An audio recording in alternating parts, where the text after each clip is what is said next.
When I say this, I mean this. I am absolutely confident that this video will help you on your climb to whatever rank you want to reach, or maybe further. So you want to adopt the psychological understanding of a winning player with a rapid improvement from match to match. You want to defeat the evil matchmaking and show the game that you should be placed in higher ELO ranks. This video is dedicated just for that. I'll be discussing 7 psychological tips on how you can compete at a higher level of play on ranked, erasing the stress and anxiety that beats at your head with a blunt object every time someone on your team sells your rank 3 times over. Now, this is all information I learned and researched on my journey to eternity, and I can say without a doubt I wouldn't have achieved such a high rank without this knowledge. But why listen to me? I started Marvel Rivals with not a trace of experience in hero shooter games like Overwatch, and I was able to climb up to Eternity this season. I've even met other Celestial and Eternity players, even one above all players, that implement some of these tips, if not all, that I'm going to be sharing with you today. So without any further introduction, let's get into it. Tip number 1. Stop caring about your rank so much. I know it sounds counterintuitive, but stay with me. Why do you care about your rank so much? And why do you get so mad when your rank drops? Isn't it exhausting? Infuriating? Aren't those the type of feelings known to hinder any type of performance? I mean, you're not going to see LeBron make it rain 3-pointers when he's too splenetic to even grab the ball. The point I'm trying to make is that caring so much about your rank in the first place is ironically decreasing your chances of moving up due to the simple fact that we are humans. And as humans, we don't exactly give a proud performance of any kind when negative emotions sway our mental. In the world of gaming, we call this being tilted. And it's always funny when the adversaries are tilted because it makes the game easier to win. Don't be an easy target to be exploited emotionally. So, we know caring too much about upholding your rank is a bad thing. How do we stop caring so much in the first place? That's easy.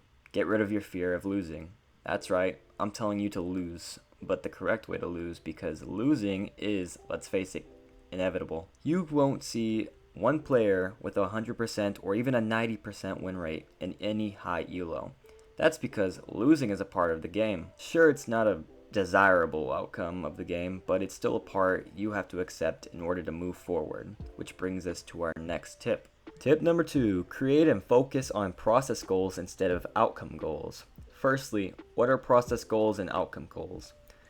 Process goals or action goals are tasks you set for yourself to achieve a specific action, whereas an outcome goal is the goal focused on the results of an event. In the game of Marvel Rivals, a process goal you could be setting for yourself could be something like how much damage you deal to enemies per match. I'm a Rocket main, so this is one goal I always set for myself. I always strive to achieve at least like maybe 5k damage. Doesn't always happen, but it's the goal I strive for, while maintaining my usual average healing amount if I wasn't trying to deal damage.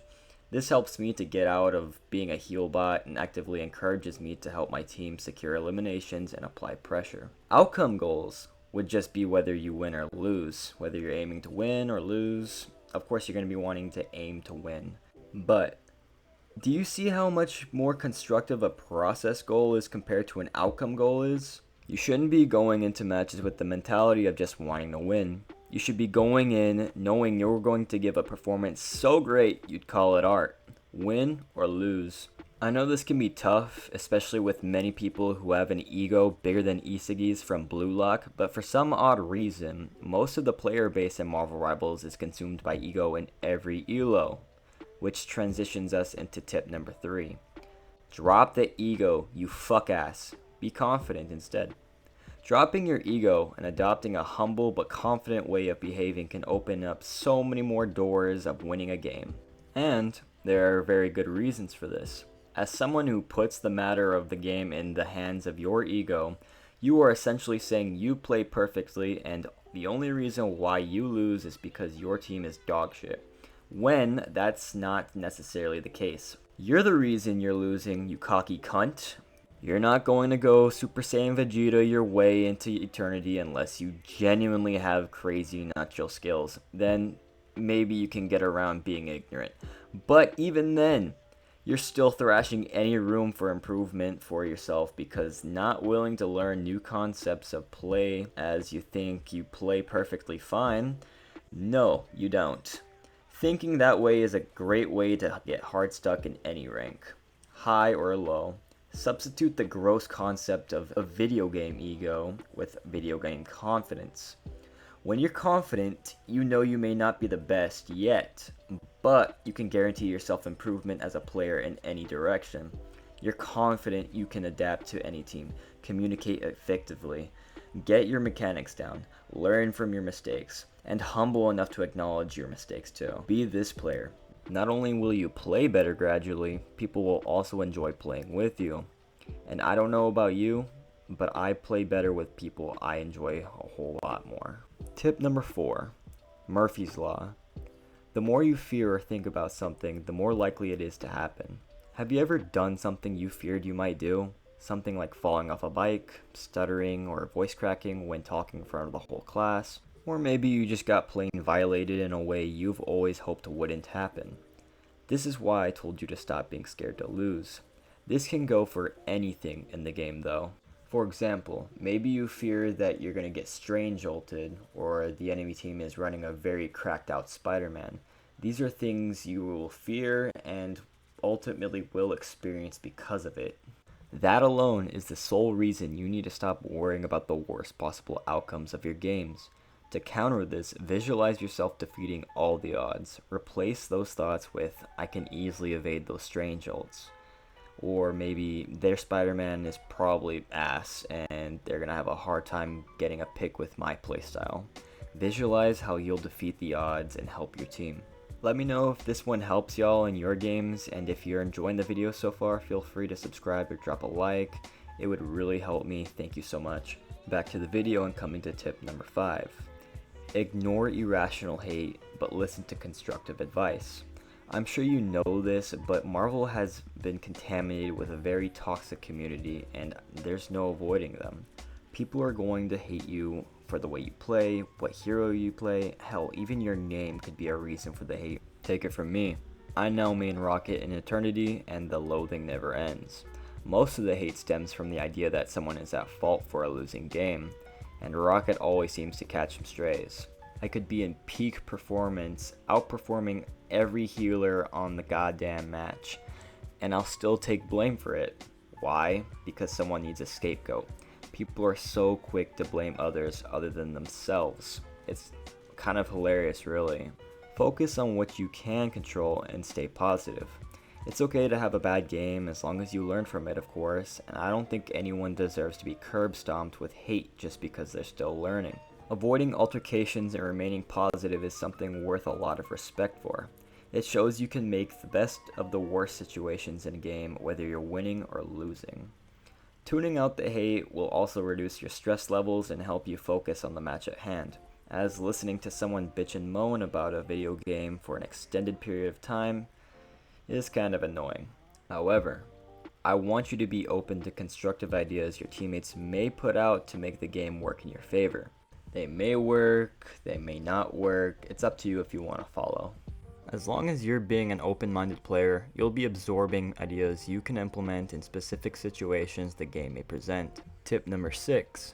Use self-talk and obtain a high level of self-efficacy. How do you talk to yourself in-game? It matters, believe it or not. When you put yourself down because you think you've hit your peak and you can't get any better, you're bringing those thoughts into reality. Hype yourself up. Tell yourself things like, I'm going to do better next game. I'm better than this. I absolutely can learn how to counter this. It's a game changer when you can put on a winner's mindset. Talk to yourself through games. Ask yourself what you can do to improve in dealing with a certain character or maybe certain predicaments. This will in turn promote a higher self-efficacy. Self-efficacy is a person's belief in their capacity to act in a way necessary to reach specific goals. There are many studies showing that a person with a higher self-efficacy can accomplish more and take on greater challenges. The opposite can be said for people with a low self-efficacy. You want to reach a greater rank, you have to have a higher self-efficacy. Be a confident player that believes in their capacity to play well into high ranks and recover from setbacks like loss streaks. Finally, our last tip, tip number 7. Take accountability. You need to grow a set and own up to your own failures, and more. You might have done the best on your team, but you still could have tweaked more actions and decisions that positively influence the match. Am I wrong? You can't control what you do. It may not win the game at hand, but it'll up the chances of winning future matches. You're using your own skills with your own mindset to form decisions and play for every game you queue into. So why zero in on what your random teammates are going to do? Your teammates will be in one or some of your games, but you'll always be in all of your games. Always ask yourself what you can do better after or during a match. Stop looking at others and pour your attention to detail to yourself first before judging another player. You don't want them to rank up, you want to rank up. Alright guys, that's going to be it for this video. I hope you found this video to be helpful. Don't forget to like and subscribe. It means a great deal to me that people find any sort of value in my videos. And as always, enjoy the amplifier.